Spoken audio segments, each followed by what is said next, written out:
Oy, ito na yun mga kabirador.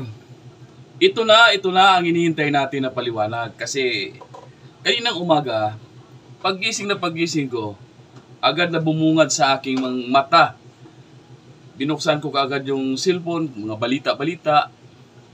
Napanood ko. Nabasa ko sa mga balita. Napanood ko sa YouTube kung ano yung mga... kung paano nila sirain at takihin yung isang bagong witness na nakuha ni Senador Marcolita. Sabi nila may na kiniklaim daw ng abogado yung notaryo na hindi daw siya ang nagnotaryo.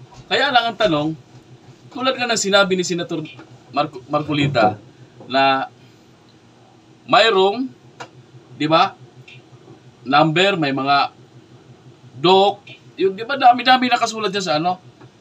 Tapos may mga, di ba yung pang-authenticate yung ano, yung tawag doon, yung dinidikit sa, yung tinatatak, yung tatak, oh.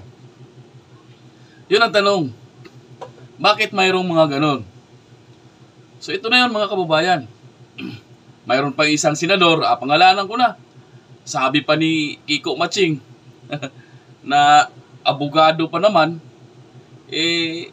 kung hindi daw tunay o peke daw yung yung notaryo, ay mababawasan daw yung kredibilidad. Kaya tatanungin nila, papatawag nila yung abogado. Pero mali sila dyan kasi may narinig ko yung kanina umaga, napanood ko sa balita kayo na umaga na isang abogado nagsasalita na kahit pa sabihing mali o hindi talaga pike yung notaryo, pero nakapanumpa na doon sa harap ng Blue Ribbon Committee at nabasa na yung kanyang dokumento ng mga senador at sinumpaan niya doon ang kanyang mga salaysay, ay imbalido na daw yung piki na notaryo. So ito ngayon, narito na yung natin. Pakinggan nyo mga kababayan. Excited na akong i-share sa inyo itong Kasi dito natin malalaman na marami talagang itinatago itong ating gobyerno. May itong ating mga senador at mga mambubutas. Ito, pakinggan natin mga kabayan si Senador Marcolita. At naipahayag mo yon kasi nga yung gusto nating ipakiusap na yung kung ano lang ang ipinaliwanag natin hanggang sa abot ng ating makakaya. Walang iwanan, sana mga ay huwag nang bibigyan pa ng ibang pagpapakahulugan. Opo. Kung paano po namin naihayag dito, kasi kami, consistent po kami doon sa pananagutan na lahat po ng sasabihin namin nakasalig po sa, kuminsan sa batas po. Pagkaraniwan na po yun, kailangan nakasalig sa batas. Yung pong sinabi ni Jen kanina na parang kung minsan ay naililis siya sapagkat yung mga titles po kung tawagin nga ay clickbaits. Napakahirap po na parang nanggagaling kasi sa akin, sinuplak. O kaya ang dami.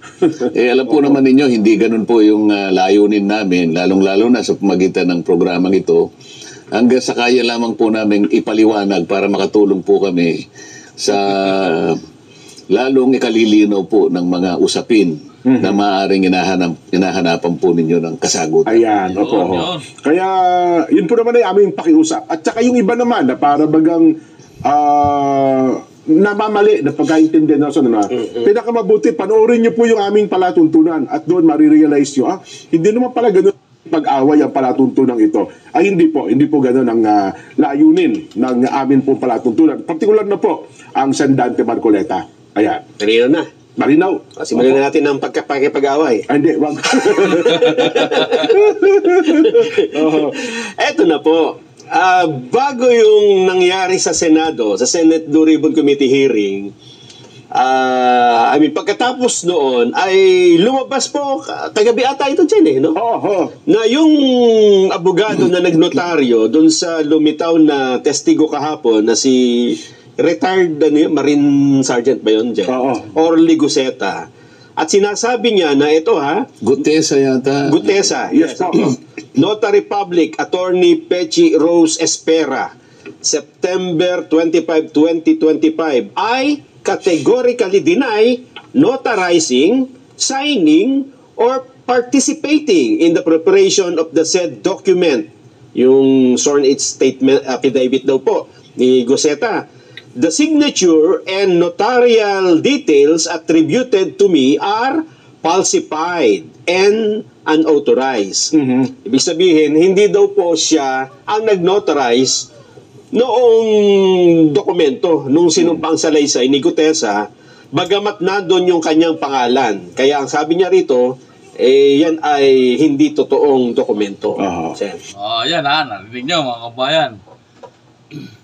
Kiniklaim ng abogado na hindi siya ang nag-notarize. So ito, pakinggan natin yung paliwanag ni Senator Dante Marcolita. Pero Sen, bago ko lang bagyo, pwede ba bigyan nyo kami ng konting background? Paano ba napunta sa inyo si Gutesa? Kasi parang ang dating, witness nyo Pwede ba natin doon simulan, Sen? Kasi parang witness, si Sen Dante Marcoleta. Parang narinig naman ninyo, buong Kapuluan nakarinig ng... ako'y tinawagan ng aking kaibigan. Kilala naman ninyo siya sa mga kaibigan ko, si Mike Defensor. Okay po. Ayon sa kanyang paliwanag, itong naging witness na ito, matagal na niyang tinatangka na makausap niya ako.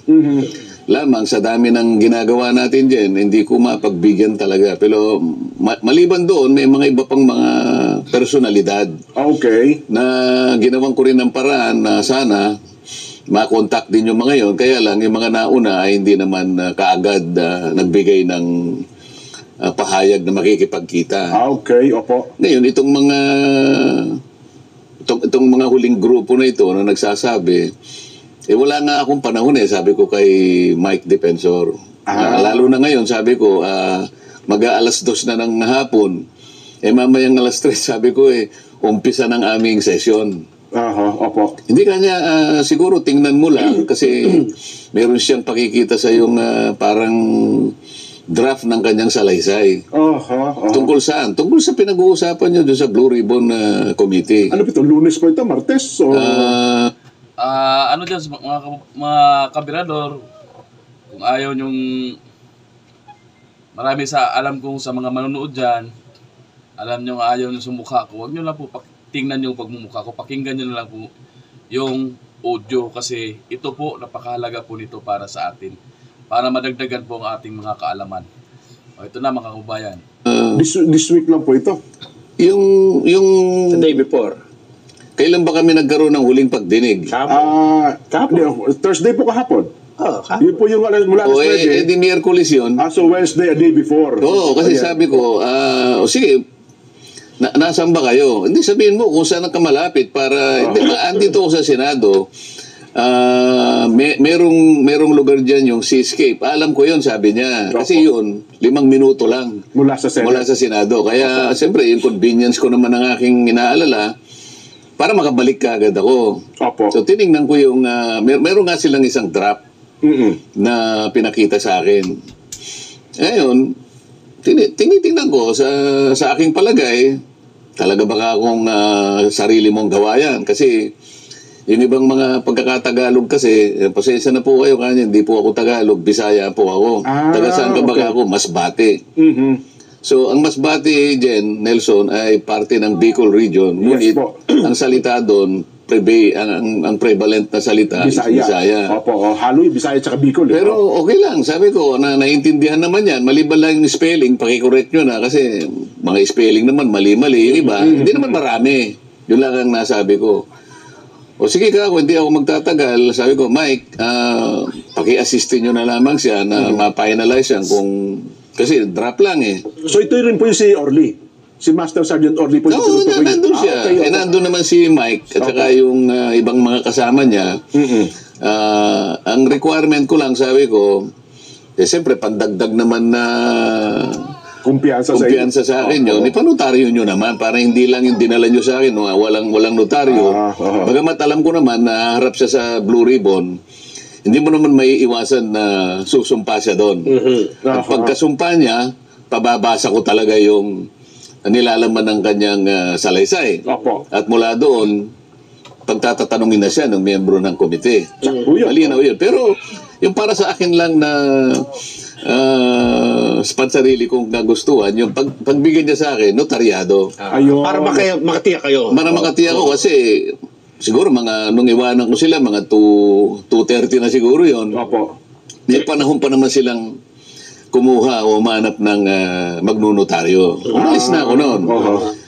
At sabi ko, bago ko umalis, sige, kung talagang buo sa loob mo at talaga namang gusto mong ihayag yan sa publiko, bukas ka ako, ang oras ay 9:00 ng umaga. Siguro 8:30 para nandun ka na, para makasiguro kang makapasok ka sa tamang oras. Yun po yung Webes.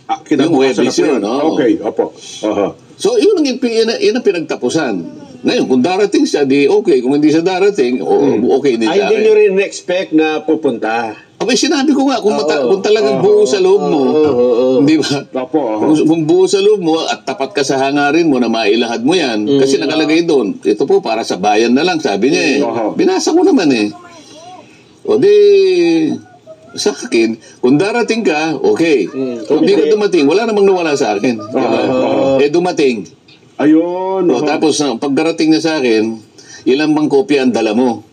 Opo. Meron po ako ritong 5 kopya. Ito pong 4, sabi niya, ay original. Opo. Okay? Asan ka ako yung hindi original? Ito pong huli. Binigay ko sa kanya yung huli. Yung Xerox copy, kinuha ko yung 4 na original. Kasi, ang balak ko, kaya kinuha ko yung 4, pagka-introduce ko sa kanya, bibigyan ko ng kopya yung chairman, si Senator Lacson.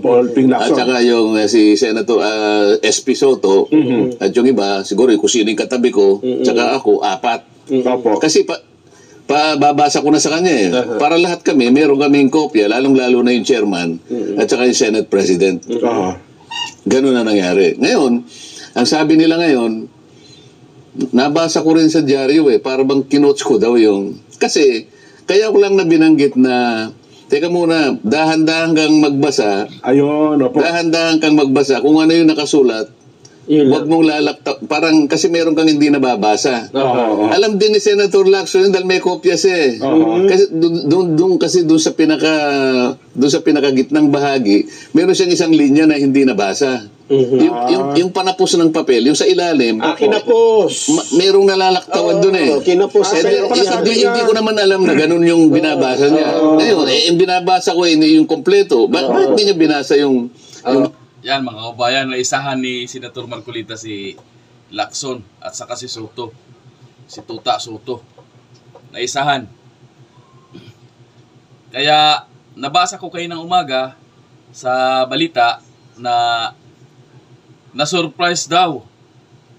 Kung kukuha daw, sabi pa ng paliwanag ni Lacson, kung kukuha daw, kung magkakaroon daw ng testigo, kung may lalabas daw na testigo, dapat ipapaalam sa komite para ma-analyze yung kanyang testimonya, pama-background check, at kung ano-ano pa para lang mailayo yung mga sinabi na idinikit talaga yung pangalan ni Saldico at saka ni Martin Tambalos Los Romualdez. Ito kaya alam niyo mga kabayan, isa lang itong hearing na ito, wala na itong patutunguhan. Dahil alam niyo naman kung ano, sino ang tuta ni Tambaloslos, tuta ni Marcos. Lahat yan sila dyan, pwera dito kay Marcolita at saka dito sa mga senador na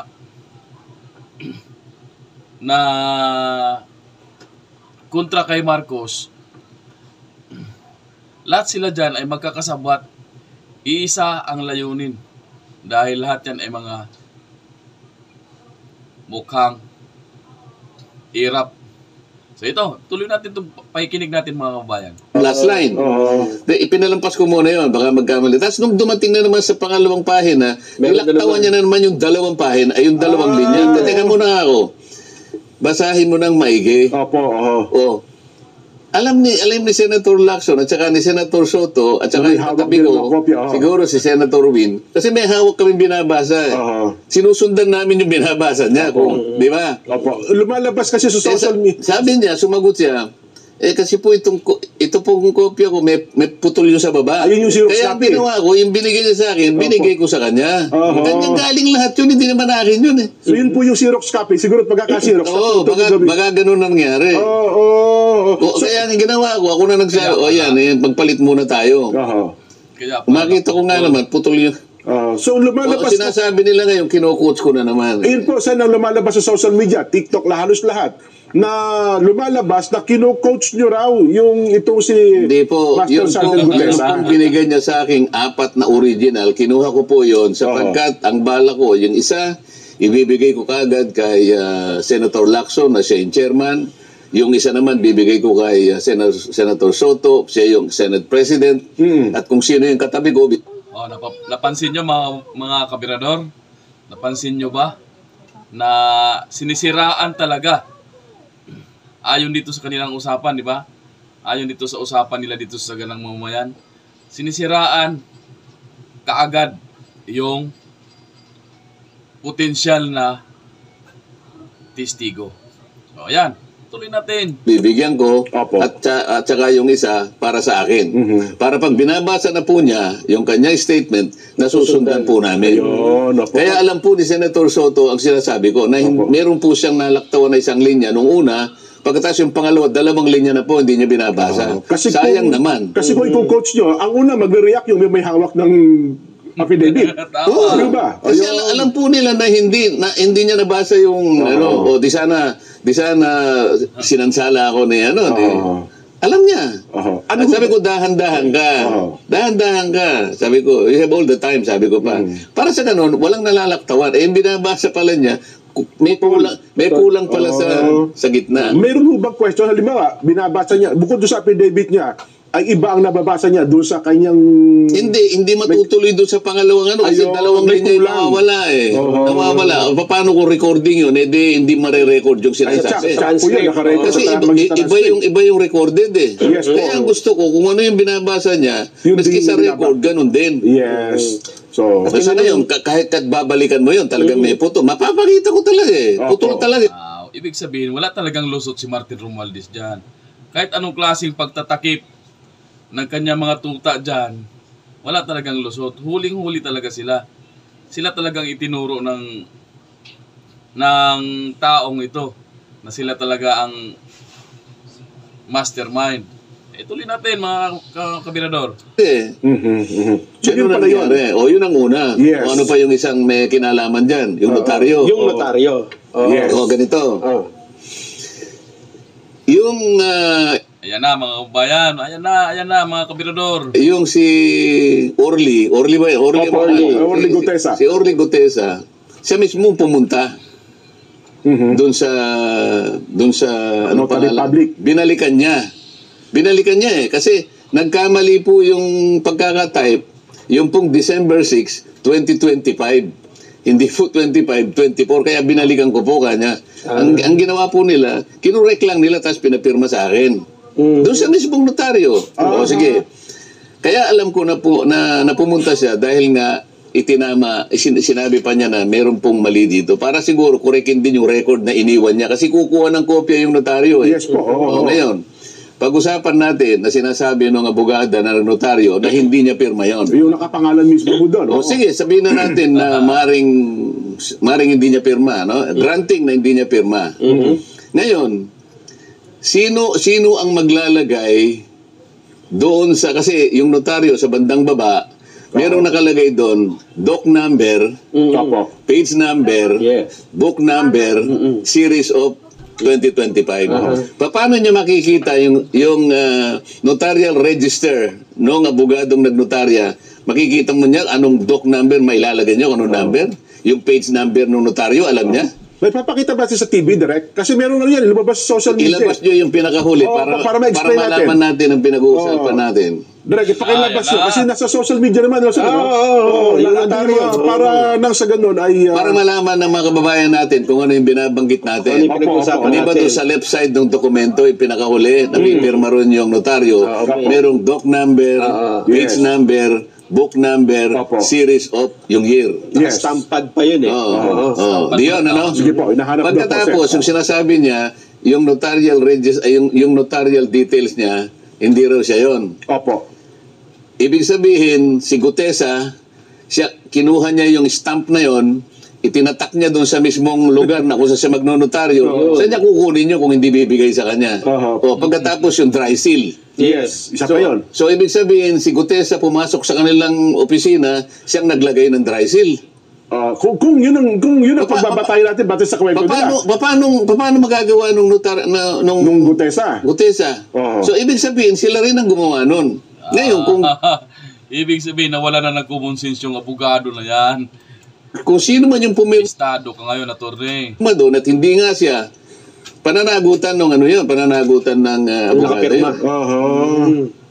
Sana mapakita para malinaw. Sige po. Alam ko meron tayo yan eh. Habang hinahanap Sige, yun, sige. Oo. ano ang implication, anong epekto noong hindi pala, halimbawa lang, for the sake of argument, na hindi talaga notarized yung peke, yung pagkakanotaryo. Ano ang epekto nun dun sa... Ito na yung sinasabi ko kanina, na kahit piki yung notaryo. Tuloy natin Granting. Opo. Ang magiging epekto niyan, wala na. Bakit? Kasi subsequent to that event, si Gutesa humarap sa komite. Humarap sa Blue Ribbon Pala Committee yun. at siya'y pinasumpa. Okay. At doon ay binasa niya yung kanyang sworn statement. Okay. At pagkabasa niya, pinagtatanong siya. Sa mga kapatid, kahit na walang notaryo yun, Okay. kahit walang notaryo yun, hindi nawala yung saysay ng kanyang deklarasyon. Kasi Patay kayo ngayon, Lacson. Patay ka ngayon, Tambaluslos. Patay ka ngayon, Saldico. Patay kayo ngayon, lahat. sumumpa siya doon eh. So, kung titingnan mo ngayon, parang yung kung tatawagin yan sa legal term, surplusage, sabi nila. Surplusage. Ibig sabihin, with or without that, nananatiling balido Yung kanyang... yung salaysay niya. Dahil nga, sa katotohanan, na sumumpa siya. Sumumpa siya sa harap ng Blue Ribbon Committee. Nanonood ng taong bayan nung mga sandali na yun. Di ba? Ayan, Tama po. Hindi lamang ibinigay yung mismong sworn statement, ito ay pinabasa namin. Kaya nga sinasabi ko nga sa inyo kanina pa, kailangan walang malaktawan. Ayun. Sinusundan namin yung pagbabasa ng kanyang statement eh. Dahil recorded yun. Recorded yun. Paano kung halimbawa, tingnan natin ang record, yung isang linya nawala. Pagkatapos sa susunod na linya, wala na naman. Kulang-kulang yung binasa niya.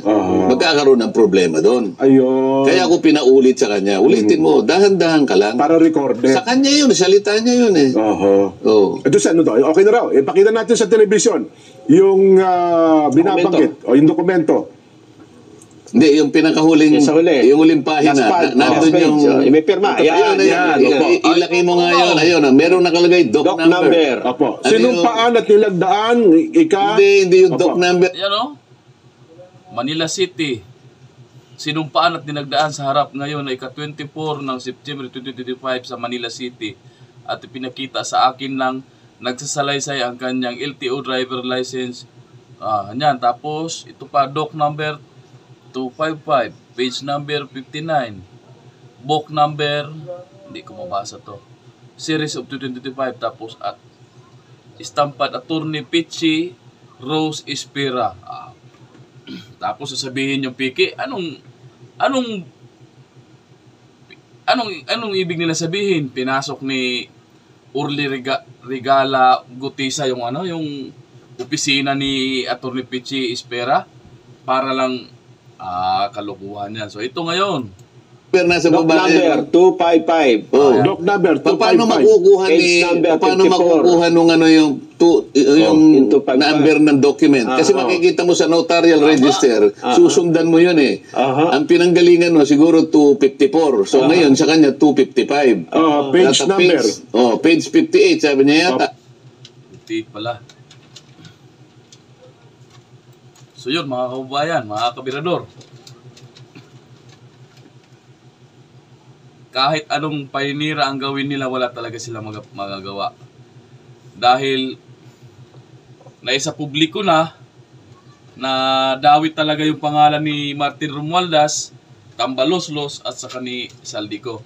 So yun mga kababayan, mga kabirador, don't forget to like, share, and subscribe para makalpas naman tayo dito sa Shadowban. Maraming salamat po sa inyong panonood.